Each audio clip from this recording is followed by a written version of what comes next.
Alors bonjour et bienvenue à toutes et à tous à cette heure de sensibilisation sur l'égalité homme-femme, une thématique que nous aborderons surtout sous l'angle des formations et des métiers.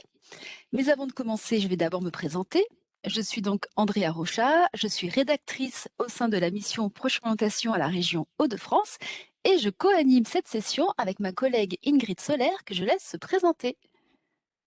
Bonjour à tous, je suis Ingrid Solaire, je suis référente territoriale de Proche Orientation pour le département de la Somme et j'ai également la casquette de la thématique égalité filles-garçons et mixité.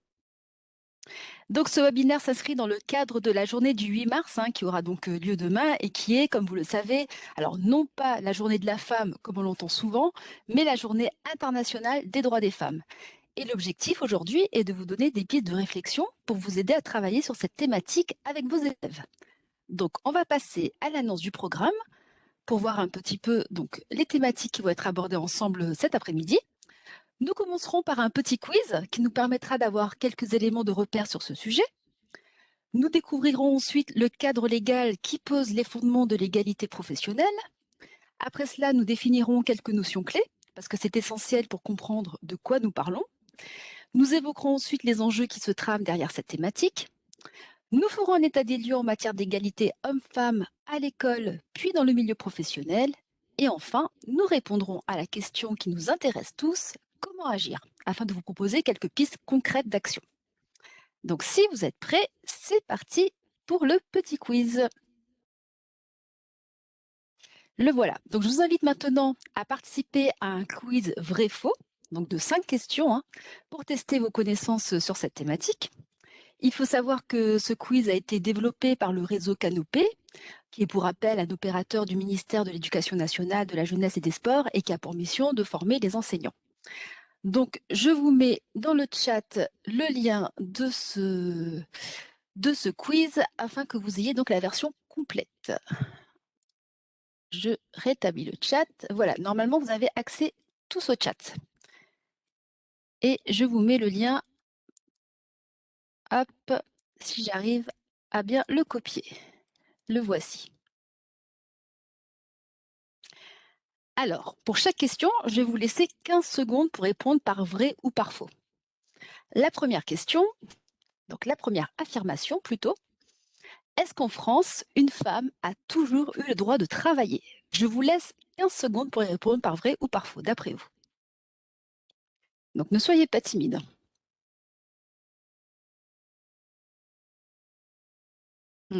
Merci pour vos réponses. Donc pour l'instant, c'est le faux qui l'emporte. Vous êtes très nombreux à répondre faux. Les 15 secondes sont écoulées. Alors la bonne réponse, c'était la réponse vraie.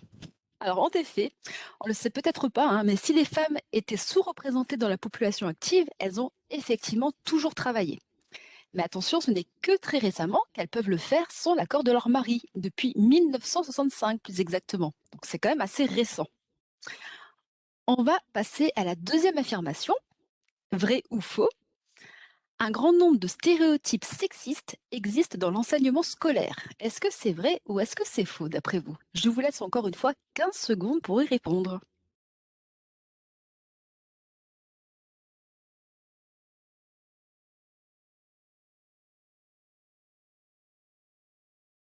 Alors là, par contre, vous êtes tous d'accord pour me répondre vrai dans le chat. Alors 15 secondes, ça passe très vite. Alors la bonne réponse, effectivement, c'est vrai. Quel suspense. Donc les éditeurs de manuels scolaires ne positionnent pas les femmes et les hommes de la même façon dans les ouvrages.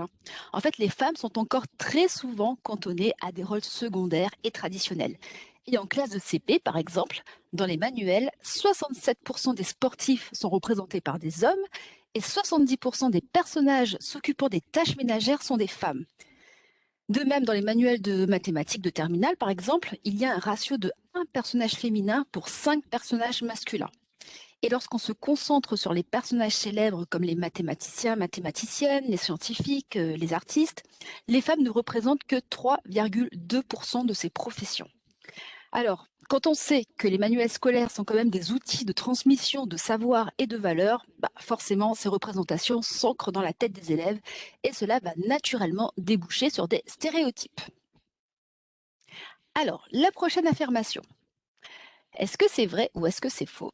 Le salaire des femmes en France est inférieur à celui des hommes, tout temps de travail confondu. Je vous laisse encore 15 secondes pour y répondre.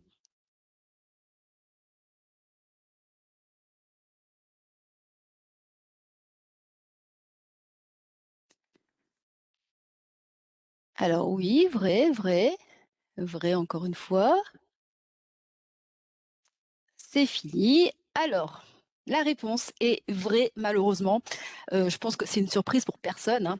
Il existe pourtant de nombreux textes qui préconisent qu'à travail égal, salaire égal, et pourtant, dans la réalité, l'écart entre les salaires des femmes et ceux des hommes est de 16,8%, ce qui est énorme.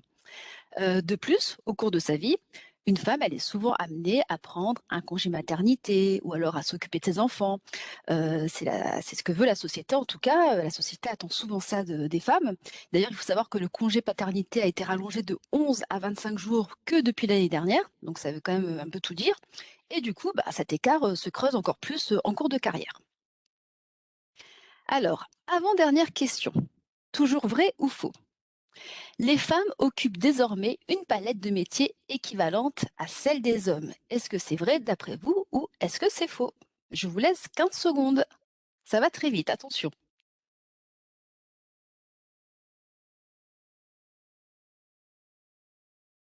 Alors faux, oui, faux.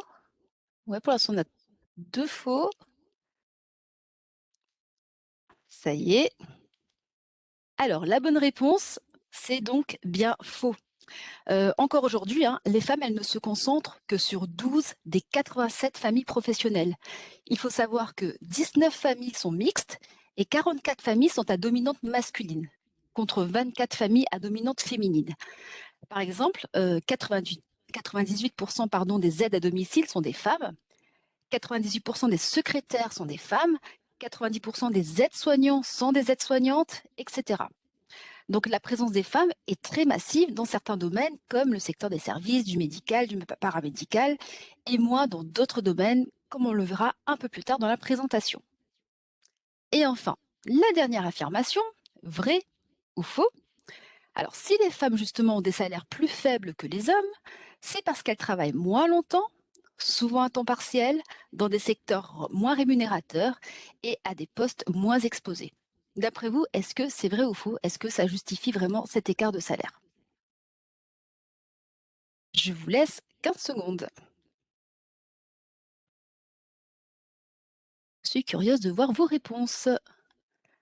Alors, n'hésitez pas à me répondre vraiment en public parce que je vois que certaines personnes me répondent en privé. N'hésitez pas à partager donc, oui, vrai ou faux. Alors, effectivement, sur le PowerPoint, vous allez voir faux, mais c'est en partie vrai. Vrai ou faux? Je vais vous expliquer pourquoi. En fait, selon l'Observatoire des inégalités, en France, les femmes gagnent en moyenne, donc, comme on l'a vu tout à l'heure, 16,8% de moins que les hommes en équivalent temps plein. Et une partie de cet écart est effectivement expliquée par les conditions de travail, hein, les femmes travaillant le plus souvent à mi-temps, par exemple. Mais selon l'Organisation internationale du travail, il y a quand même un différentiel persistant d'environ 10% qui correspond à de la discrimination pure et qui est donc inexplicable. Donc c'est quand même assez édifiant. Alors je vous remercie tous pour votre participation et comme vous l'avez constaté, hein, il reste donc encore pas mal de chemin à faire pour arriver à une véritable égalité entre les hommes et les femmes. Et d'ailleurs, bah, nous ne serions pas là aujourd'hui pour en parler. On est bien d'accord. On va parler donc à la deuxième thématique, donc le cadre légal, les dates clés. Parce que effectivement, comment expliquer qu'en 2022, nous en sommes toujours à devoir lutter pour mettre en œuvre cette égalité? Alors pourtant, les politiques publiques agissent dans ce sens, hein. Interdiction des discriminations en matière d'embauche, de rémunération, de déroulement de carrière, dispositions sur la parité, contrat pour la mixité des emplois. En fait, on ne compte plus les mesures qui sont adoptées en faveur de l'égalité professionnelle entre les femmes et les hommes. Et si celles-ci ont permis d'observer certains progrès, il y a quand même des inégalités qui perdurent. En fait, vous allez le voir à l'écran, hein, toutes les dates clés donc, qui ont été créées justement pour promouvoir cette égalité professionnelle. la première datant même de 1892. Cette loi limite le travail des femmes à 11 heures par jour et ce n'est que le 22 décembre 1972 que le principe d'égalité de rémunération pour un même travail ou un travail de valeur égale est posé. Donc je ne vais pas vous détailler toutes les lois, mais vous les trouverez sur le site que je vous mets dans le chat. Et donc qui va, encore une fois, vous détailler tout ça. Hop, normalement, c'est bon pour vous. Alors, il faut également savoir que le président de la République a aussi fait de ce thème une des grandes causes de son quinquennat. Mais comme vous le constatez, en fait, les lois, elles ont beau être nombreuses, à elles seules, ces mesures ne suffisent pas. Donc, il est donc nécessaire de passer par une prise de conscience collective parce que chacun et chacune d'entre nous a un rôle à jouer pour arriver à une société plus égalitaire. Et depuis tout à l'heure, en fait, j'ai évoqué quelques notions comme les stéréotypes, les mixités, etc. Donc, je vous propose maintenant de nous intéresser à ces notions qui sont importantes pour parler de notre sujet. Et cela nous permettra de mieux comprendre le processus qui explique en grande partie pourquoi nous en sommes là aujourd'hui. Je vais passer donc la parole à ma collègue Ingrid Soler. Merci Andrea. Eh bien, en effet, nous utilisons souvent les mots égalité, stéréotypes, préjugés, mixité, parité, discrimination, sexisme. Beaucoup de mots qui sont entendus un peu partout, mais pour lesquels on n'est pas toujours sûr, chacun et chacune, de la définition. Alors, de quoi parle-t-on? Ces thèmes, nous allons faire le point sur ceci, puisqu'il s'agit plus de notions que de termes. C'est important de savoir de quoi on parle exactement, d'utiliser les bons mots pour bien faire passer l'information. Alors, comme vous le voyez à l'écran, toutes ces citations ont été glanées ça et là, aussi bien dans différents médias que dans des situations réelles que nous avons rencontrées. Et oui, elles sont toutes bien réelles et elles relèvent soit du stéréotype, soit du préjugé ou de discrimination sexiste. Alors, pour commencer, qu'est-ce qu'on entend par égalité? Alors, c'est le principe selon lequel tous les êtres humains doivent être traités de la même manière. Malgré leurs différences, les hommes, les femmes disposent exactement des mêmes droits. Pour l'instant, à comprendre, ça va, c'est assez simple et c'est assez accessible pour chacun. Alors, si ce principe est aussi simple, pourquoi est-il si compliqué d'atteindre cet objectif d'égalité? Je vous présente le processus qui explique en grande partie la situation actuelle.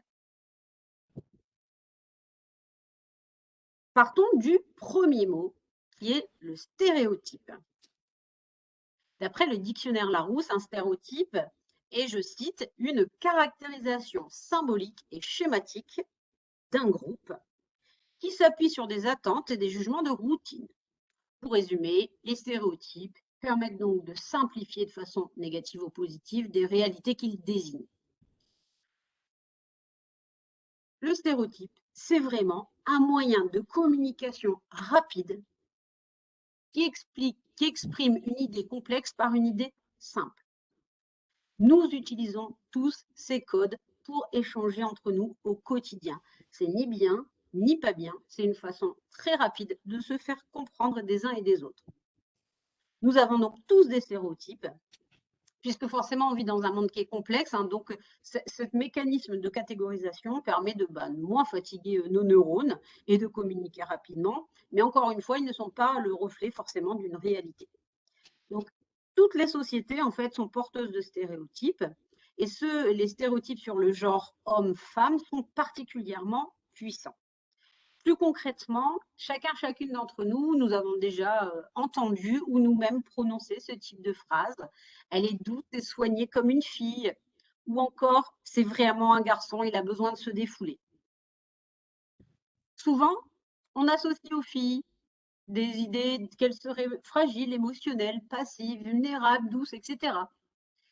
Mais là, attention, on n'est plus tout à fait dans les stéréotypes. Quant aux garçons et à l'homme, ils sont généralement associés à une image stéréotypée de vigueur, de force, rationnel, peu expressif. Si on leur associe des valeurs de puissance, de froideur, d'agitation, attention, on n'est plus tout à fait dans les stéréotypes non plus. Donc ces phrases qui sont d'apparence anodine prouvent bien que nous avons intégré et rattaché certains comportements au genre de l'individu. Et je dis bien le genre et pas le sexe. Pourquoi? Parce que le genre, c'est ce qui désigne l'identité sexuelle reconnue par une société à tout individu. Alors que le sexe, c'est l'aspect biologique. C'est l'anatomie de la personne, son système reproducteur, ses caractères sexuels secondaires. Donc là, on parle bien de genre et bien de l'identité sexuelle reconnue par la société. Alors les stéréotypes, nous les avons tous intégrés depuis notre naissance.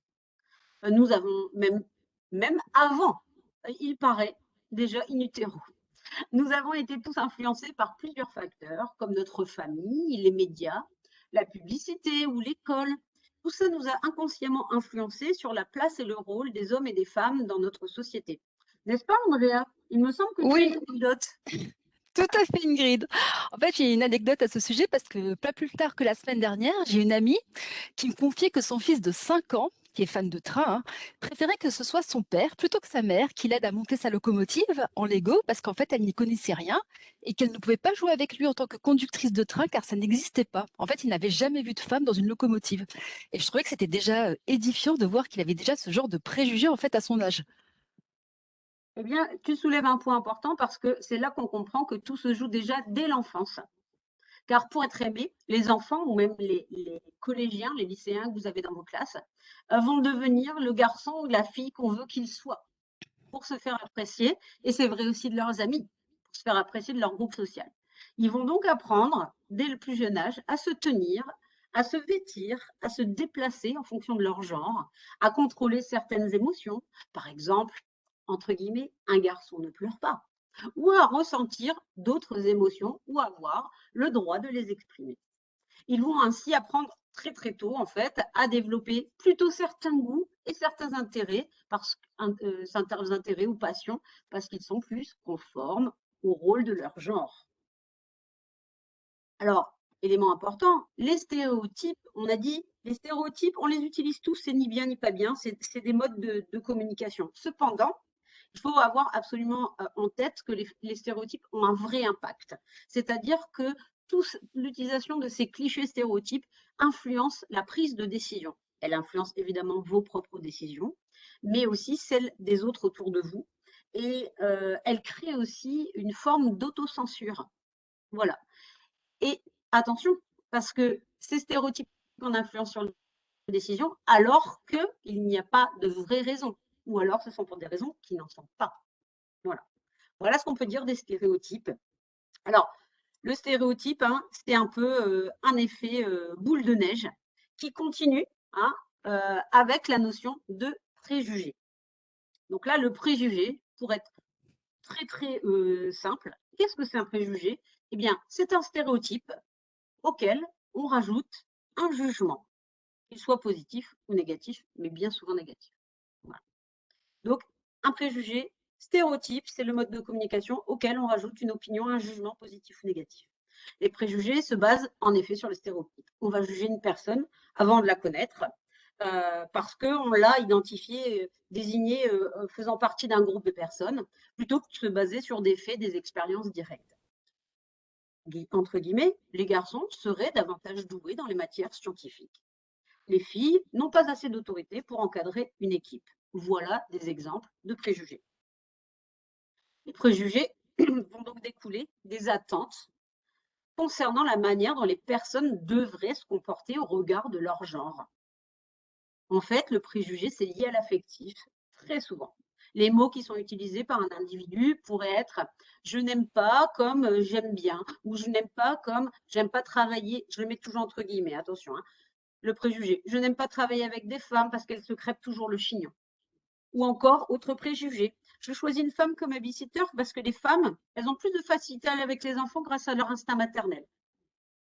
Voilà d'autres préjugés. Le préjugé, c'est émettre un jugement de valeur. C'est émettre une opinion. C'est donc subjectif. C'est un avis. Et souvent, ce préjugé, cette opinion, ce jugement de valeur est très éloigné de la réalité. Et aussi, il est soit jugé favorable, soit défavorable. Ce qu'il y a dans le préjugé, c'est qu'on y met une notion de hiérarchie, de domination et de valeur. Pour comprendre de quoi, donc il y a le préjugé sexiste, comme quoi sur certains domaines, les garçons auraient plus de valeur que les filles, et inversement. Mais pour qu'on puisse comprendre la comparaison, le racisme est un préjugé. C'est un mode de pensée, de jugement de valeur, que certains seraient mieux que d'autres. Vous voyez? Donc, le préjugé sexiste, on est dans ce jugement de valeur, homme-femme. Alors, une question importante, c'est comment faire en sorte de ne pas nous-mêmes avoir des préjugés et ne pas les diffuser comme s'ils étaient source d'une réalité. Hein, c'est important, puisque vous savez bien que dans les classes avec les jeunes écoutent la parole de l'enseignant, hein, des gens qui l'accompagnent comme une source d'information. Donc, à nous aussi d'être vigilants sur les mots que nous allons employer pour ne pas nous-mêmes y mettre nos préjugés, nos propres jugements de valeur qui sont les nôtres. Hein, c'est subjectif, encore une fois. Donc, pour aider les jeunes à se poser la question des informations qu'ils ont si on est dans le préjugé, c'est de les encourager à se renseigner, à s'assurer que leurs sources sont sûres. C'est pas on dit que, c'est aller vérifier sa source, être curieux. N'oublions pas que les préjugés sont condamnables par la loi s'ils sont des insultes et des injures. On a le droit de penser ce que l'on veut, mais on n'a pas le droit de tout dire.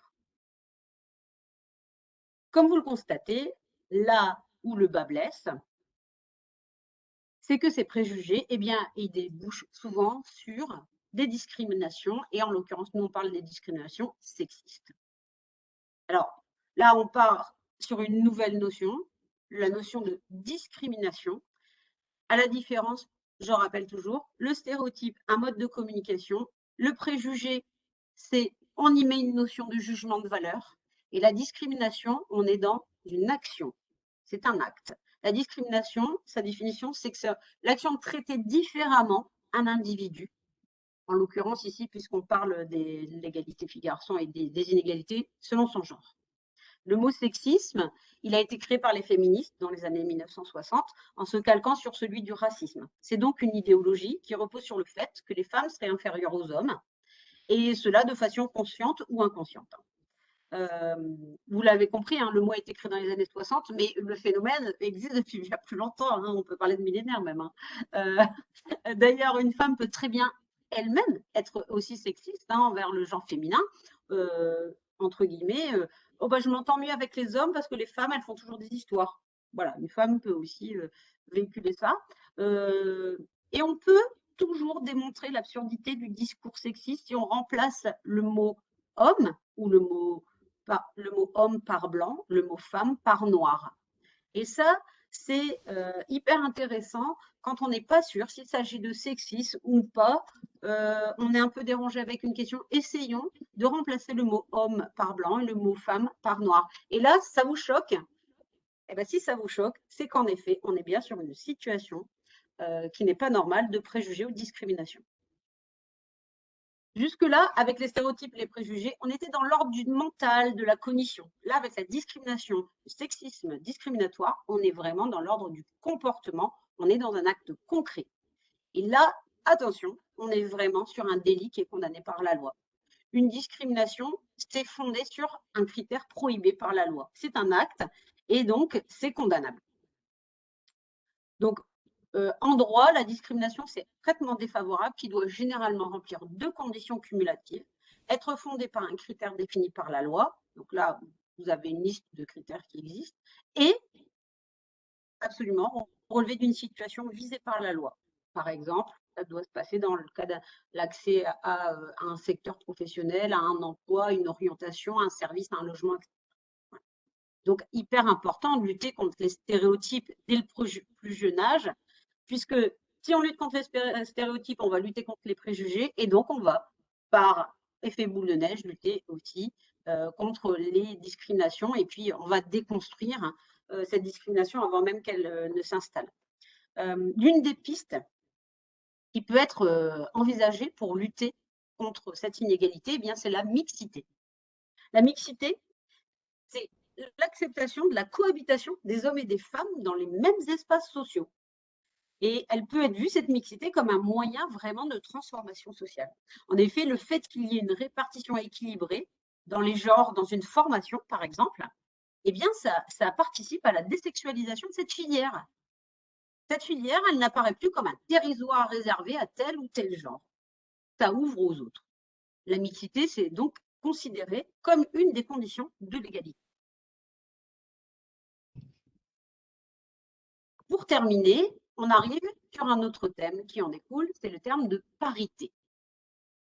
Là, on va encore plus loin que la mixité parce qu'on veut que chaque genre soit représenté de façon égale dans les institutions. Par exemple, dans une formation, 50% de filles, 50% de garçons. Là, dans cette démarche de parité, il y a une connotation plus politique. C'est donc également un des instruments au service de l'égalité.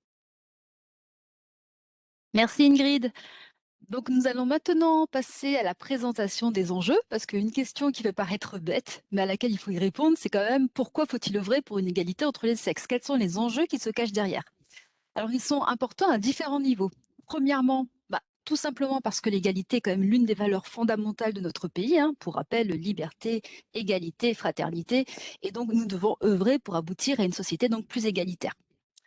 Deuxièmement, nous devons également offrir à chaque individu un épanouissement personnel, qu'il soit libre de ses choix sans être entravé par les jugements de la société. Donc ça, c'est très important également. Et enfin, d'un point de vue économique, en favorisant la mixité des métiers, comme on l'a vu, cela pourrait répondre en partie aux difficultés de recrutement que rencontrent certains secteurs d'activité qui sont dits en tension, c'est-à-dire qui peinent à recruter. Mais bon, heureusement, rien n'est immuable et nous pouvons tous agir à notre niveau pour que les choses évoluent dans le bon sens. On va passer maintenant à l'état des lieux à l'école. Donc, comme vous l'aurez compris, à l'instar de notre société, les stéréotypes de genre n'épargnent pas notre système éducatif. Dans certaines classes, on n'observe que des filles et dans d'autres, que des garçons. Dans un manuel d'histoire d'une classe de 5e, on ne voit quasiment que des hommes. Et les choix d'orientation illustrent également les choix sexués.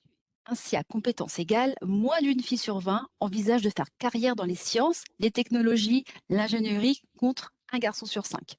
Et pourtant, il faut savoir que l'école compte parmi ses missions fondamentales celle de garantir l'égalité des chances entre les filles et les garçons. Il s'agit en fait d'une obligation légale et donc d'une mission encore une fois fondamentale. Et il faut savoir aussi que tous les ministères ayant la responsabilité de politique éducative, comme l'éducation nationale, le ministère de la Culture, des Armées, le ministère du Supérieur et de l'Agriculture, ont signé donc une convention interministérielle le 28 novembre 2019 pour l'égalité entre les filles et les garçons dans le système éducatif, sachant que l'objectif prioritaire est d'avoir une approche globale de l'éducation à l'égalité. Et un des objectifs de l'égalité entre les filles et les garçons, c'est donc d'ouvrir l'éventail des possibles aux élèves. Il faut que les élèves prennent conscience du poids des stéréotypes de genre dans les choix d'orientation. Et pour cela, donc, il faut enrichir leur représentation des filières et des métiers. Il faut construire et utiliser des supports d'information exempts de stéréotypes de sexe, organiser des rencontres avec des modèles, etc., etc. Mais bon, on en parlera plus en détail dans la partie piste d'action. Mais bon, tout cela implique aussi que les adultes de la communauté éducative doivent s'interroger sur leur propre vision du masculin et du féminin.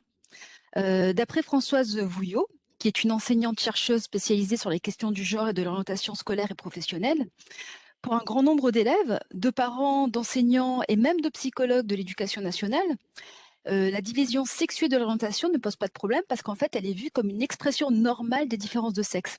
En fait, en d'autres termes, le genre, qu'il soit féminin ou masculin, au même titre que les déterminismes sociaux, va déterminer justement le parcours scolaire et professionnel des filles et des garçons. Alors souvent, on entend dire que l'égalité entre les hommes et les femmes, c'est souvent un sujet brûlant. De nombreux débats agitent l'opinion publique, soit on en fait trop, ou soit on n'en fait pas assez.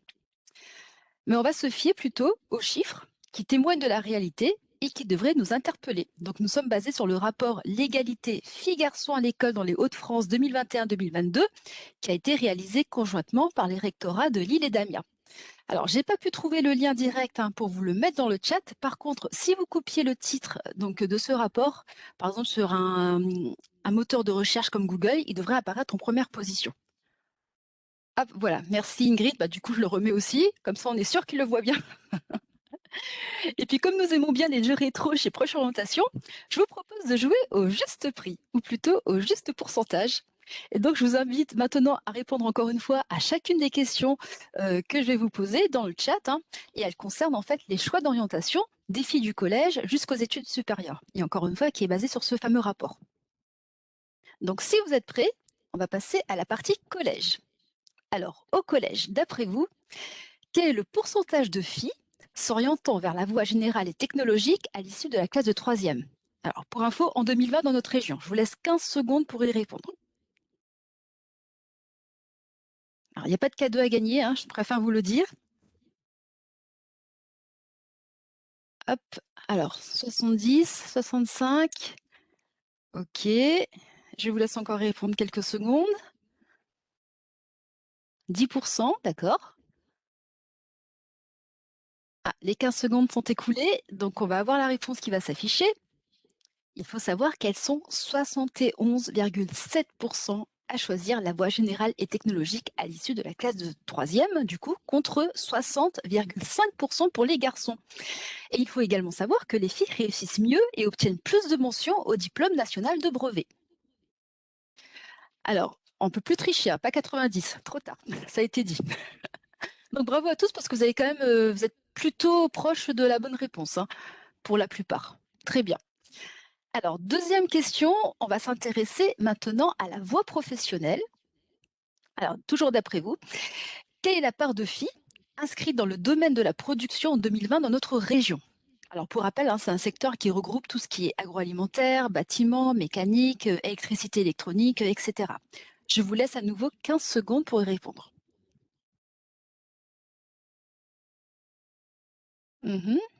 25, 12, 10%, oui, donc des scores plutôt bas dans l'ensemble.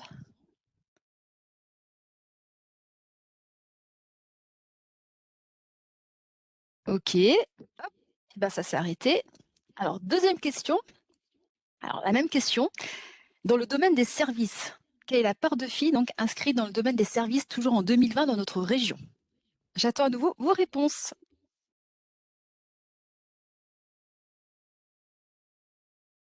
Et là forcément les scores sont plus élevés, 85, 70, qui dit mieux? 60, 85, 80? Alors, le domaine des Ouais. services, il s'agit des secteurs qui regroupent tout Oui, ce qui est tourisme, service à la personne, métier du commerce, de la vente. oui, tout à fait. Merci Ingrid d'avoir précisé. Oh oui, bah, en fait, on a que des gros scores. Alors voici la réponse qui va s'afficher à l'écran. C'est fini. Ah, vous n'avez pas accès au lien? Ça, c'est pas normal. Mais j'ai pas encore envoyé de lien, c'est pour ça aussi. Alors, du coup, alors attendez un petit instant. Voilà, donc les filles représentent 11,1% des effectifs dans le domaine de la production et donc elles représentent 63,7% des effectifs dans le domaine des services, comme vous pouvez le constater donc à l'écran. Il y a donc un différentiel qui est énorme entre ces deux domaines. Et comme vous le constatez, hormis quelques exceptions, hein, les filières professionnelles sont très marquées par les normes et les stéréotypes de sexe. Ça, il faut le savoir. On va passer à la voie générale et technologique, hein, pour voir si c'est le même phénomène qui se généralise ou pas.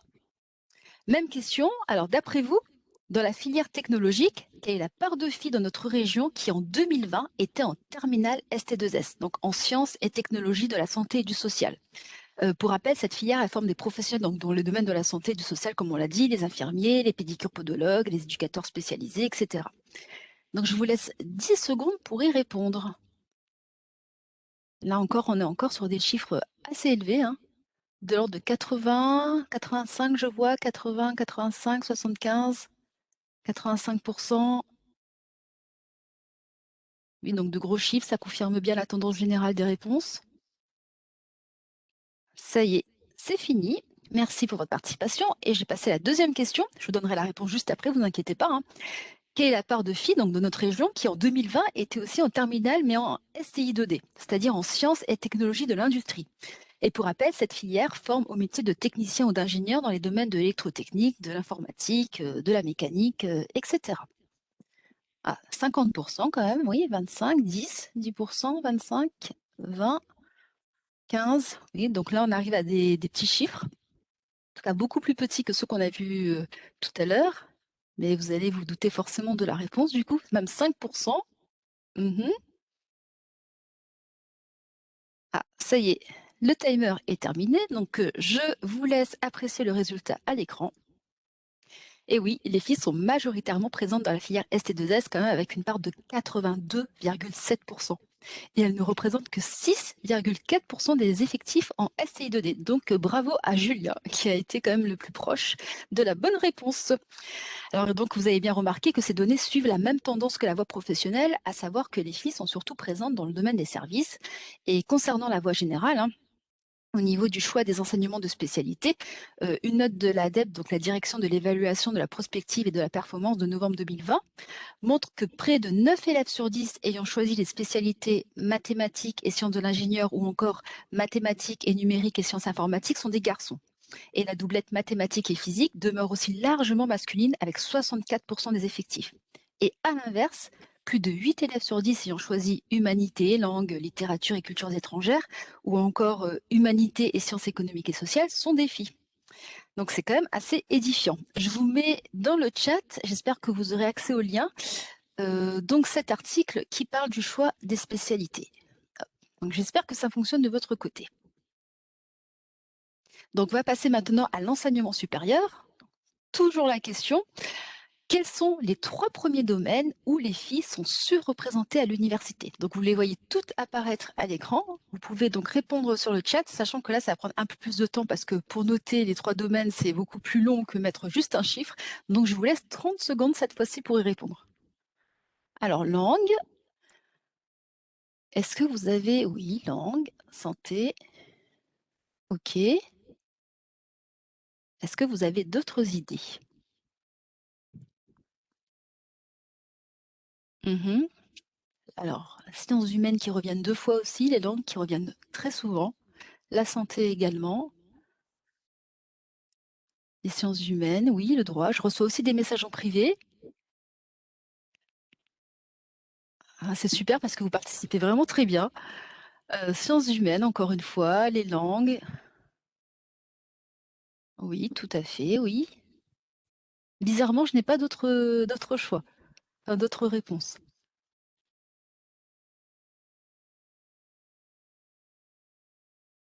Ah, c'est bon, on arrête tout, je vais vous donner la bonne réponse. Alors du coup, vous allez ici, oui, pour faire effectivement merci, monsieur ou madame Brunel, hein, de redonner le lien s'il fonctionnait pas. Donc, vous allez avoir les réponses qui vont s'afficher à l'écran. Les 3 domaines où les filles sont surreprésentées à l'université, donc ce sont bien les langues, la santé et les lettres, sciences du langage, arts. Donc en fait, les filles, elles sont plus nombreuses que les garçons à l'université, mais elles choisissent moins les domaines scientifiques et elles sont surreprésentées en langue avec 71,6% dans le domaine de la santé et elles représentent 70,6% des effectifs. Alors excusez-moi, je me suis trompée, 70% c'est ça des effectifs en lettres et sciences humaines. Mais ça, on va le voir donc dans la slide d'après où vous allez avoir justement, voilà, alors c'est un peu flou à l'écran, je ne sais pas si vous voyez bien, mais vous allez avoir toutes ces informations encore une fois donc dans les liens que je vous ai envoyés sur le chat. Et en fait, il faut savoir également que, en dépit de leur réussite scolaire, hein, les femmes se dirigent tendanciellement vers les formations et les spécialités les moins valorisées socialement, à l'exception de la médecine. Et en fin de formation initiale, les femmes obtiennent plus souvent un diplôme de l'enseignement supérieur que les hommes, mais elles parviennent plus difficilement à tirer profit de leur diplôme. J'attire néanmoins votre attention sur une chose. Cette accumulation de données comparatives, elle pourrait déboucher sur de nouveaux préjugés. On pourrait par exemple penser que toutes les filles seraient bonnes en français, comme si c'était une caractéristique naturelle de cette catégorie. Et en fait, il faudrait plutôt prendre en compte d'autres facteurs dans ces études et comparer les filles et les garçons selon leur milieu, s'il est favorisé ou défavorisé. Et on aura ainsi une représentation plus nuancée. Et autre fait qui ressort aussi de ces études, c'est que quel que soit le type de voie suivie, que ça soit la voie professionnelle, la voie technologique ou la voie générale, plus l'enseignement se rapproche de l'insertion et de l'activité professionnelle, et plus la division sexuée s'accentue. Et d'ailleurs, quel que soit le diplôme préparé, les filles choisissent davantage la voie scolaire. Alors, il faut savoir qu'un métier ou une formation est dite mixte quand les femmes et les hommes occupent une place entre 40 et 60% des effectifs. Et comme vous avez pu le constater, il y a une absence de mixité dans beaucoup de ces filières. Alors, une question qu'on pourrait se poser. Pourquoi est-il plus souvent question d'attirer les filles dans les filières de garçons que l'inverse? Alors, Nicole Mosconi, qui est professeure en sciences de l'éducation à l'Université de Paris-Ouest et qui est également spécialisée sur la mixité dans le système scolaire, a apporté une réponse. Elle explique que les filles sont considérées comme des réserves de talent, contrairement aux hommes, et qu'on ne considère pas qu'ils manquent dans les filières dites féminines. Et elle explique également donc, qu'être un garçon en minorité dans une filière de filles n'a pas du tout le même sens qu'être une fille minoritaire dans une section de garçons. Parce que contrairement aux filles, les garçons arrivent plus souvent à se faire remarquer et avoir des carrières plus brillantes. Ils savent jouer de leur position et accéder donc à des postes à responsabilité. Donc cette interview, vous pouvez la retrouver dans le lien que je vous mets dans le chat. Hop, voilà, je pense que ça doit être bon. Je croise les doigts pour que le lien fonctionne bien de votre côté. Et il faut savoir également que pour remédier à cela, donc au fait que peu de métiers, enfin peu de filières, soient mixtes, le ministère de l'Éducation nationale, donc Jean-Michel Blanquer, a lancé un plan en faveur de la mixité en octobre dernier. Donc encore, voilà, une réponse politique à tout ça. Je vous mets également le lien de ce plan si vous êtes curieux d'en savoir plus. Hop, vous l'avez dans le chat. Et dernière chose, en complément donc du rapport sur l'égalité filles-garçons à l'école dans les Hauts-de-France 2021-2022 que nous avons évoqué plus tôt, je vous mets également dans le lien, dans le chat, le lien du document qui a été réalisé cette fois-ci par l'Éducation nationale et qui s'intitule Filles et garçons sur le chemin de l'égalité de l'école à l'enseignement supérieur. Vous y trouverez des données nationales cette fois-ci sur l'orientation scolaire, les performances scolaires, la mixité, l'insertion professionnelle et des comparaisons qui ont été réalisées avec d'autres pays sur ces mêmes questions. Donc là, c'est vraiment un rapport qui est complètement complémentaire de celui qui a été réalisé par les académies de Lille et d'Amiens. Voilà, je vous l'ai mis dans le chat. Donc maintenant, on va s'intéresser à la sphère professionnelle où, comme vous en doutez, ce phénomène d'attraction ou désertion se poursuit logiquement. Tout à fait. Alors, dans l'emploi, eh bien, les mentalités, elles peinent aussi à évoluer. Selon une étude de l'INSEE qui a été menée en 2011, une personne sur quatre continue à penser que les hommes devraient être prioritaires sur les femmes pour trouver un emploi en période de crise économique. Les femmes conservent une image de personnes moins disponibles que les hommes, puisqu'elles doivent, ou elles devraient, en tout cas, concilier leur vie professionnelle et leur vie familiale. Les préjugés ont la vie dure. Alors, quelques faits. Les femmes sont plus souvent diplômées de master que les hommes, mais elles sont moins bien insérées 30 mois après l'obtention de leur diplôme. Au niveau des distinctions scientifiques, les hommes sont majoritairement récompensés. Seulement 35% des femmes sont récompensées contre 65% des hommes. Il y a d'ailleurs un phénomène qui est appelé l'effet Matilda, qui a été théorisé par Margaret Rossiter, une historienne des sciences, qui a donc remarqué que les femmes scientifiques profitent moins des retombées de leurs recherches, et ce, souvent au profit des hommes. Je vous mets dans le chat le lien si vous voulez en savoir plus.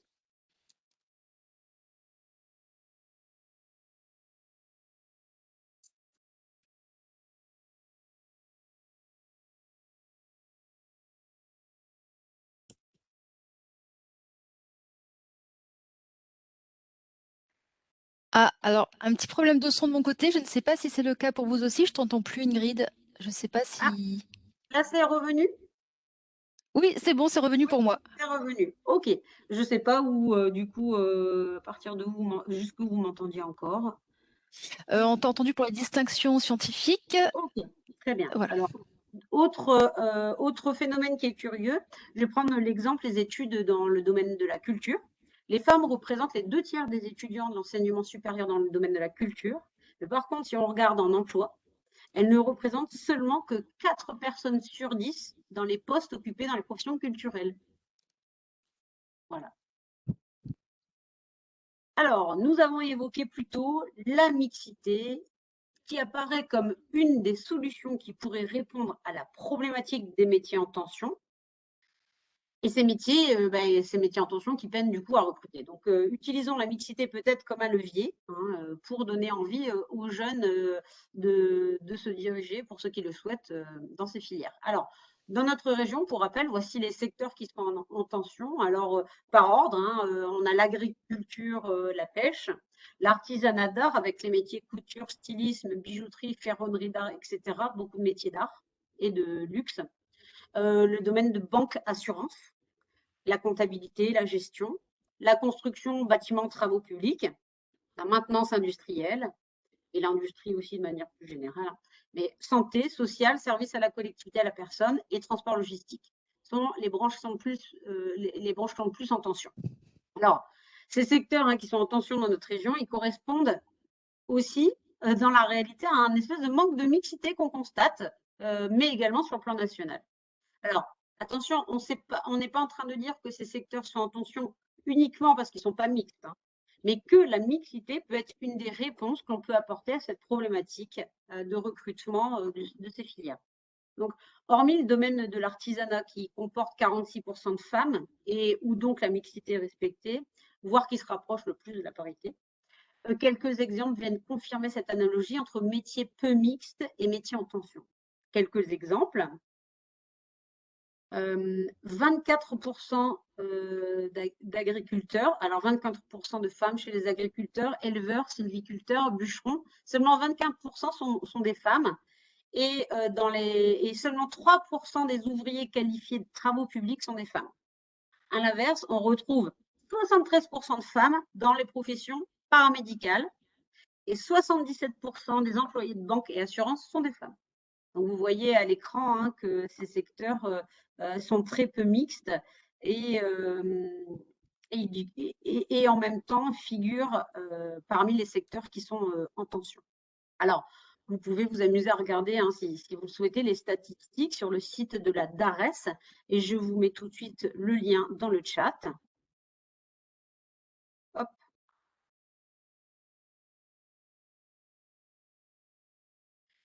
Alors, pourtant, le rapport de l'Organisation internationale du travail a prouvé que les meilleures équipes sont celles qui disposent de talents diversifiés, donc avec des profils différents.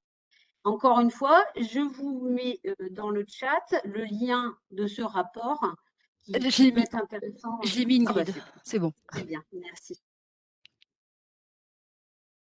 Voici le top 10 maintenant des métiers où les femmes sont plus représentées, donc en 2017 en France. Donc ce top 10 provient également du site de la DARES. Alors, on ne voit pas très bien à l'écran, mais vous inquiétez pas, je Non, vais oui. expliquer. Puis Voilà. vous le verrez mieux aussi Alors, sur le lien. voilà. Alors, en fait, dans ce top, ce qu'on constate, c'est que les femmes sont surreprésentées dans des professions chargées en stéréotypes et préjugés, incarnant le dit féminin. Je dis bien dit, puisqu'il n'y a rien de biologique là-dedans. Alors, on les retrouve, les femmes, principalement dans les métiers de l'administration, la santé, le social, les services à la personne. A contrario, elles sont peu nombreuses dans des professions incarnant des vertus dites viriles. Je le mets toujours entre guillemets, parce que le mot viril ne veut rien dire en réalité, mais c'est bien encore une fois un préjugé. Qu'on sous-entend comme force et technicité, qui peut être propre à n'importe quelle personne. Et donc, on va retrouver des hommes beaucoup plus présents dans la réparation automobile, le BTP, la métallurgie.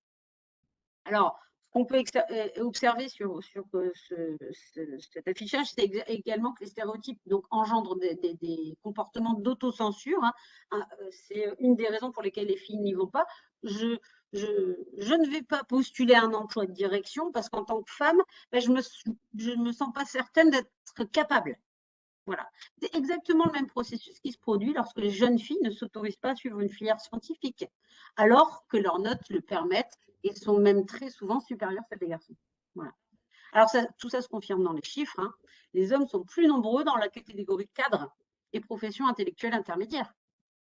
C'est 22,7% des hommes qui sont cadres et c'est 17,9% des femmes. Alors, ces chiffres, ils proviennent du rapport qui s'appelle Vers l'égalité réelle entre les femmes et les hommes, qui a été réalisé par le ministère chargé de l'égalité entre les femmes et les hommes, de la diversité et de l'égalité des chances. Encore une fois, je vous propose de mettre le lien. Oui, j'ai mis le lien aussi. Merci Andrea, parfait. Alors, ces inégalités, femmes-hommes dans l'emploi, elles sont mesurables et chiffrables. Et du coup, comme elles sont mesurables et chiffrables, elles peuvent aussi légitimer des préjugés aux yeux de certaines personnes. Par exemple, il y a très peu de femmes au poste de pouvoir, bah, ça montrerait bien qu'elles n'ont pas les capacités à y parvenir, hein. Préjugés, plus. Et les inégalités, du coup, réelles, hein, elles peuvent aussi, induire, d'autres discriminations. Alors, quelqu'un pourrait dire: «Comme il y a très peu de femmes sur mon chantier, bah, moi je préfère embaucher des hommes, hein, pour garder une cohésion d'équipe». Ça aussi, c'est un préjugé et finalement, vous l'avez bien compris, c'est le serpent qui se mord la queue. Au niveau de la rémunération, là encore, l'égalité est loin d'être atteinte, comme on a pu le voir un peu plus tôt dans le quiz. La loi est là, mais la réalité est différente. Dans le secteur privé, plus les salaires sont hauts et moins les femmes sont présentes. D'ailleurs, vous avez déjà sans doute entendu parler, en se basant sur les données vous en avez déjà sans doute entendu parler, pardon. On se base là sur les données de l'organisme de statistique de l'Union européenne Eurostat. Donc, c'est l'association féministe Les Glorieuses qui a calculé en 2021 que les femmes travaillaient gratuitement depuis le 3 novembre. En 2022, cette date avait été établie au 4 novembre. Donc, si vous êtes intéressé par la newsletter de l'association Les Glorieuses, vous trouverez le lien dans le chat. Merci Andrea. Il existe même une journée qui est dédiée à ça, l'égalité salariale. En avril, elle s'appelle l'Equal Pay Day. Et cette journée internationale pour l'égalité salariale, elle alerte sur les disparités de salaire entre femmes et hommes à compétences et travail égaux. Merci Ingrid. Eh ben, on va passer à la dernière partie, comment agir, hein, avoir des exemples d'axes de travail concrets. Alors je suis désolée parce qu'il est déjà moins 10, donc on a pris un petit peu plus de temps que prévu. Donc voilà, on va vous donner donc ces quelques pistes. Si vous restez encore un petit peu avec nous pour avoir donc justement ces pistes d'action, on vous en remercie. Donc alors on a bien vu que l'école avait un grand rôle à jouer, hein, pour promouvoir l'égalité entre les filles et les garçons. Alors vous, en tant qu'enseignant, chef d'établissement, membre de la communauté éducative, alors, sachez que vous avez à disposition pléthore d'outils pour aborder cette thématique avec vos élèves. Alors, tout d'abord, il y a les personnes référentes. Je ne sais pas si vous le savez, mais donc vous pouvez contacter en fait la référente académique égalité filles-garçons de votre académie pour vous renseigner sur les formations qui sont offertes, participer à des actions éducatives comme des journées de sensibilisation, des concours, etc. et mettre en place tout projet en faveur d'une égalité plus efficiente entre les filles et les garçons. Alors pour l'Académie d'Amiens, nous avons donc Madame Laurence Dussouko-Lacaze et pour l'Académie de Lille, Madame Sandrine Benafkir. Vous avez donc les coordonnées de ces référentes dans le chat. Hop. Et sachez également que vous pouvez vous rapprocher du référent ou de la référente égalité au sein de votre établissement pour mener des actions éducatives afin de sensibiliser vos élèves. Normalement, chaque établissement du second degré, je parle trop, je pense que je fatigue, devrait avoir un ou une, voire plusieurs référents et référentes égalité. Mais voilà, leur nomination, elle est normalement obligatoire depuis 2018, mais on sait que dans la réalité, une seule minorité d'établissements en sont dotés. Donc, expectation reality, voilà, on n'a pas forcément tous la chance d'avoir ce référent au sein de l'établissement. Ensuite, vous avez également les ressources de l'éducation nationale. Il faut savoir que l'éducation nationale vous propose notamment des guides, des sites internet, des séquences clés en main pour pouvoir travailler sur cette thématique.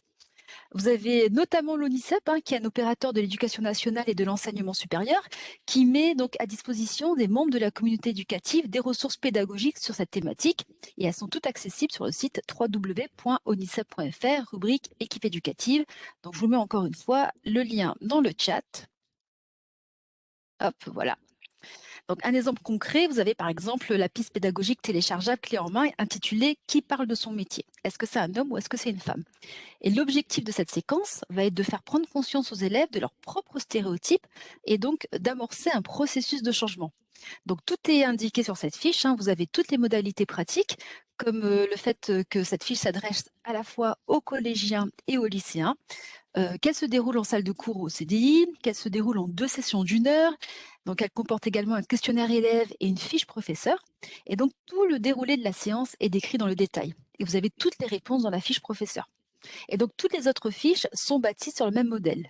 Il y en a une qui s'intitule Repérer les stéréotypes de genre à l'écran, parce qu'on l'a vu que les médias véhiculaient quand même pas mal de stéréotypes, hein. Une autre fiche qui est intitulée Des métiers majoritairement féminins, des métiers majoritairement masculins, choix d'orientation des filles et des garçons, etc., etc. Vous avez vraiment beaucoup, beaucoup de fiches clés en main, encore une fois. Et dans cette rubrique, vous trouverez également des supports d'animation vidéo sur l'égalité, donc sur lesquels vous pouvez vous appuyer pour aborder cette thématique avec vos élèves. Et vous avez également, donc, vous pouvez également par contre compter sur d'autres opérateurs, hein, comme nous l'avons déjà vu, le réseau Canopé qui propose des outils comme le quiz que nous avons testé au début du webinaire. Donc que ce soit pour les enseignants, mais pas que, pour les parents, les personnels de direction, d'encadrement, etc. Je vous mets également le site, hop, dans le chat. Voilà. Et enfin, vous avez aussi le site, je pense que vous connaissez tous, hein, EduScol, qui présente aussi les enjeux de l'éducation à l'égalité filles-garçons, les textes de référence, les ressources, les concours, les exemples d'action, etc. Et donc, je vais vous mettre ce lien, hop, voilà, dans le chat. Ça fait beaucoup de liens, mais effectivement, je pense que lorsqu'on mettra la vidéo en ligne sur le site de la région, on va vous pouvoir mettre également tous les liens juste en dessous de la vidéo. Donc, ça sera aussi plus simple pour vous pour vous y repérer. Et on va parler donc du troisième axe, l'écriture et le langage. Voilà, alors comment agir pour être dans une démarche plus égalitaire et ne pas véhiculer de sexisme? Eh bien, on va parler de la force des mots, alors de l'écriture et du langage. Alors le débat sur l'écriture inclusive a passionné autant qu'il agace, hein. D'ailleurs, dans la circulaire du 6 mai 21, le ministère de l'Éducation nationale a bien proscrit le recours à l'écriture inclusive. Pour rappel, il s'agit dans l'écriture inclusive d'exprimer à la fois le masculin et le féminin grammatical dans un groupe. Et le point le plus controversé, c'était l'utilisation du point médian, comme par exemple les électeurs RIS. Euh, euh, Oui, c'est et ça, donc, les du électeurs point RIS, oui. oui, voilà, c'est ça. Et donc, c'était taxé d'illisible par ses détracteurs. Et en effet, pour les personnes qui avaient des difficultés d'apprentissage, ça compliquait un peu les choses. Voilà. Donc, du coup, on ne l'utilise pas. Néanmoins, sans entrer dans ce débat aussi, qui est aussi clivant que le débat sur les pains au chocolat et les chocolatines, on sait que les mots ont un impact très important. En effet, une étude menée à l'université de Clermont-Ferrand révèle que quand la forme grammaticale féminine est utilisée, les filles se sentent plus aisément compétentes et concernées, surtout quand il s'agit des métiers prestigieux et difficiles d'accès, largement occupés par des hommes. À l'inverse, quand on écrit au féminin, les garçons ne se sentent pas concernés. Et c'est logique. Donc dans le chat, vous trouverez le lien de cette étude.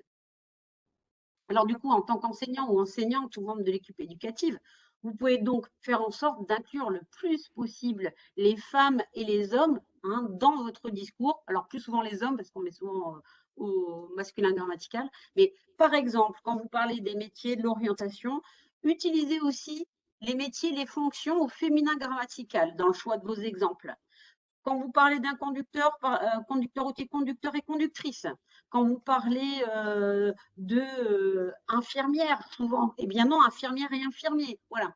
Pensez vraiment à donner des exemples dans les deux genres pour permettre aux filles et aux garçons de pouvoir s'identifier. Clairement, quand une fille lit un texte sur la description d'un métier, tout est au masculin, ne se sent pas concerné. Voilà. Donc, pour que chacun se sente concerné, voilà. N'hésitez pas à multiplier les exemples féminins masculins grammaticaux. Alors, pareil, dans les manuels scolaires, on peut aussi trouver un outil de travail de l'égalité. On a vu dans le quiz que des ouvrages véhiculent pas mal de stéréotypes et de préjugés. Donc, il faut savoir que maintenant, ils sont analysés depuis de nombreuses années sous l'angle des stéréotypes, hein. On remarquera par exemple que les femmes sont quand même malgré tout largement sous-représentées et loin d'avoir la place qui leur revient dans les domaines des sciences, des lettres et des arts, hein. Donc les équipes éducatives peuvent aborder avec ces sujets avec un regard critique, hein. Il existe un organisme qui s'appelle le Centre Hubertine Auclair et qui est le Centre francilien des ressources pour l'égalité entre les femmes et les hommes. Donc, donc vous pouvez disposer d'une grille d'analyse. Donc, c'est une grille pour vraiment analyser facilement de manière parfois plus approfondies comme vous le souhaitez, les représentations des femmes et des hommes dans les manuels qui sont téléchargeables sur leur site. Vous avez le lien dans le chat. Oui, j'ai mis le lien. On va passer au concours. En fait, les concours offrent l'occasion d'engager aussi une réflexion collective sur l'égalité entre les filles et les garçons. Donc, vous les voyez tous apparaître à l'écran. On va pas pouvoir les détailler tous. Mettez-moi dans le chat le concours que vous souhaitez donc détailler, qu'on détaille ensemble. Vous pouvez me l'écrire. Donc, le premier que je vois, je vais pouvoir en parler avec plus de détails, si ça vous intéresse. Ou si ça vous intéresse pas d'ailleurs. Je rigole. Zéro cliché. D'accord. Alors, zéro cliché, en fait, c'est un concours qui est proposé par le Clémy. Le Clémy, je ne sais pas si vous connaissez tous ce que c'est. C'est le Centre pour l'éducation aux médias et à l'information. Et donc, ce concours est proposé aux écoliers, aux collégiens et aux lycéens. Et donc, ça leur permet de déconstruire les stéréotypes sexistes dans les médias, le sport, la mode, l'école, la famille, enfin, dans toutes les sphères. Et en fait, toutes les productions audiovisuelles sont acceptées, que ce soit des vidéos, mais aussi des productions sonores. Et tous les genres journalistiques sont aussi acceptés, que ce soit un article, un billet d'humeur, une interview, un portrait. Enfin voilà, c'est assez vaste. Et il faut savoir qu'il s'agit de la 10e édition cette année, et vous avez jusqu'au 22 avril pour envoyer votre production. Donc peut-être un peu trop tard pour cette année, mais vous pouvez y penser pour l'année prochaine. Je vous mets donc les liens de tous ces concours dans le chat. Hop, et ça peut être, voilà, une bonne base pour travailler avec vos élèves. Alors, juste pour info, j'ai eu zéro cliché aussi en privé, donc je me permettais d'aller plus dans le détail par rapport à ce concours.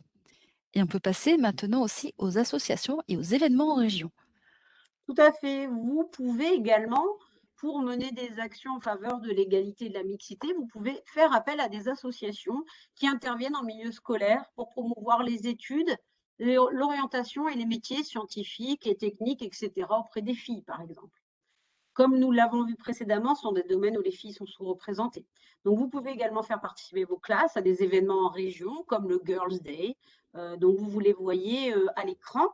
Même idée que pour les concours. Est-ce qu'il y a une association, un événement dont vous souhaitez qu'on parle plus en détail? Alors, en privé, j'ai eu FI, femme ingénieure. D'accord. OK. Pas d'autres propositions. Alors, femmes ingénieures. Alors, femmes ingénieures, leur mission, c'est une association de femmes qui sont ingénieures. Donc, leur mission, elle est double.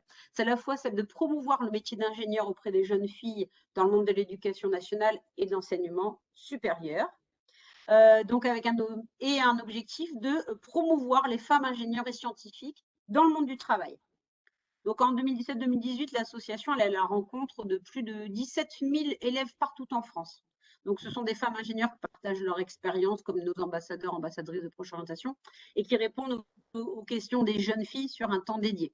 Donc, il peut s'agir d'opérations de shadowing où pendant une journée, une ou deux jeunes filles de première ou de terminale suivent comme leur ombre une collaboratrice ingénieure ou technicienne, par exemple d'Orange, sur son lieu de travail. Donc, la direction, d'ailleurs, la direction diversité d'Orange, l'entreprise, est partenaire de cette association. Donc, vous pouvez tout à fait contacter l'association. Vous aurez également la liste des structures qui peuvent vous aider. Dans le chat, liste des événements et des associations que vous pouvez enregistrer pour les contacter, bien évidemment.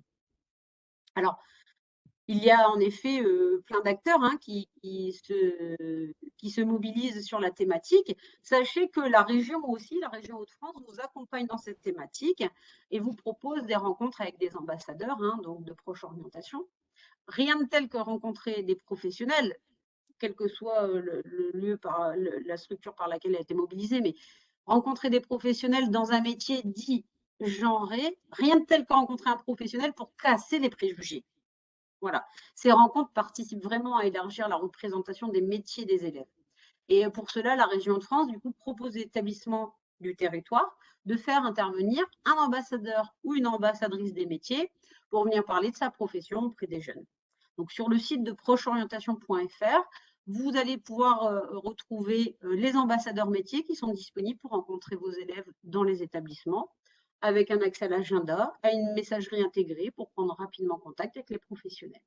Donc, Vous pouvez également, pour organiser ces temps de rencontre dans les établissements, vous pouvez vous rapprocher du référent de proche orientation de votre département, comme moi pour la Somme. Il en existe d'autres pour les autres départements et vous pourrez être guidé dans cette démarche. Donc, de toute façon, les liens sont dans le chat pour vous retrouver plus d'informations donc sur le site de procheorientation.fr.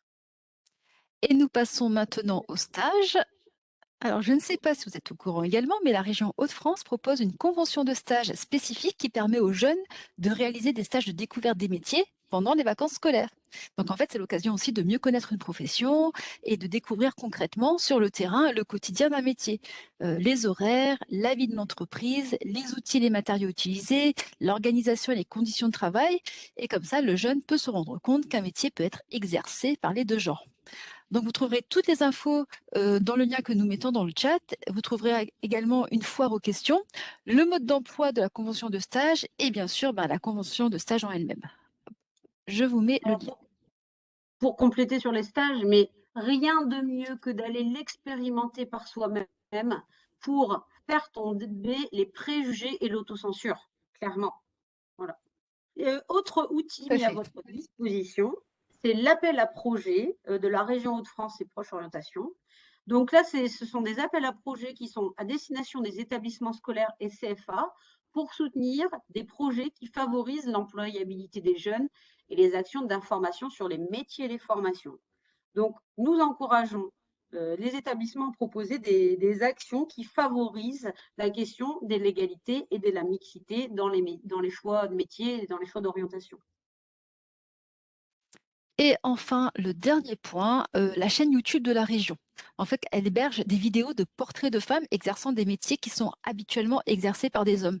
Elles durent environ 3 à 5 minutes et elles peuvent donc servir aussi de support d'illustration pour évoquer les métiers donc avec vos élèves. Je vous mets le dernier lien dans le chat. Et il faut savoir aussi que ces vidéos ont été réalisées en partenariat avec le CORIF, qui est une association qui, depuis 40 ans maintenant, agit en faveur de l'égalité professionnelle et de la mixité. Et elle lutte notamment contre les stéréotypes et les représentations sexistes. Alors, il faut savoir qu'elle agit donc sur différents volets, aussi bien dans l'orientation scolaire, donc on est dans les jeunes, que ce soit des collégiens ou des lycéens, à ouvrir et à diversifier donc leur choix professionnel, mais aussi à dépasser les stéréotypes. Et il faut savoir que cette association est soutenue par la région Hauts-de-France. Et vous pouvez retrouver sur leur page, le catalogue des formations qui est donc dédié aux équipes éducatives. Hop. En fait, c'était pas le dernier lien tout à l'heure. J'ai oublié qu'il y avait également ce lien-là à vous mettre dans le chat. Ça fait beaucoup de liens, ça fait beaucoup d'informations en un petit peu plus d'une heure.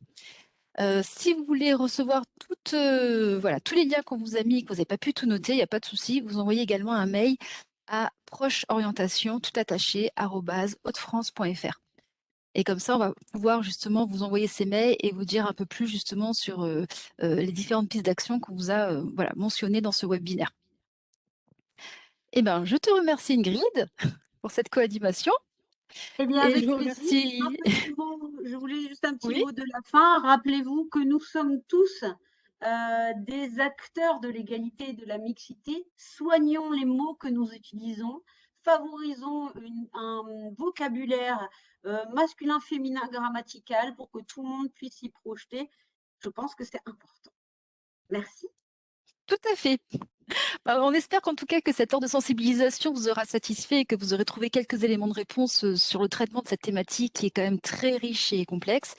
Donc, pour finir, il nous reste encore une fois à vous remercier chaleureusement de votre participation à ce webinaire.